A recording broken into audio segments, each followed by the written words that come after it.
Hello শিক্ষার্থী বন্ধুরা, তোমরা সকলে কেমন আশা করছি যে যেখানে আছো তোমরা সকলেই ভালো আছো। তো আজ আমি যে বিষয় নিয়ে কথা বলবো, শ্রেণী অষ্টম নির্ধারিত কাজ 2 ষষ্ঠ অধ্যায় পার্ট 2 নার্সারি তৈরি কৌশল। তো 2 এর প্রশ্নের অ্যান্সার দিব। পলিব্যাগে চারা তৈরি সুবিধাজনক কেন ব্যাখ্যা করো। তো অবশ্যই আমার চ্যানেলকে সাবস্ক্রাইব করো।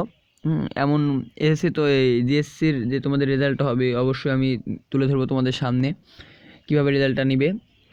তো অবশ্যই তার জন্য ফিউচারের জন্য সাবস্ক্রাইব করে রেখো। আর সাবস্ক্রাইব করলে এমন কোনো তোমাদের ক্ষতি হবে না আশা করি। তো অবশ্যই চলো দেখো অ্যান্সারটি জেনে নিই।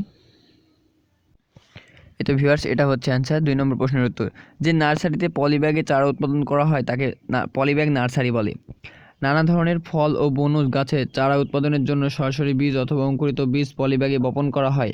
পলিব্যাগ নার্সারিতে চারা উৎপাদনের অনেক সুবিধা থাকায় বেশিরভাগ ফলজ ও বনজ চারাই পলিব্যাগ উৎপাদন করা হয়।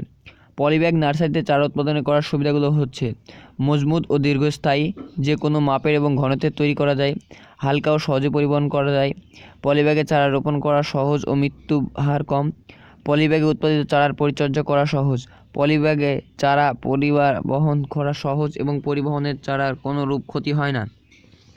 সো আমি অ্যান্সারটা খুব সুষ্ঠুভাবে দিয়েছি, আশা করছি তোমরা ফুল মার্ক পাবে।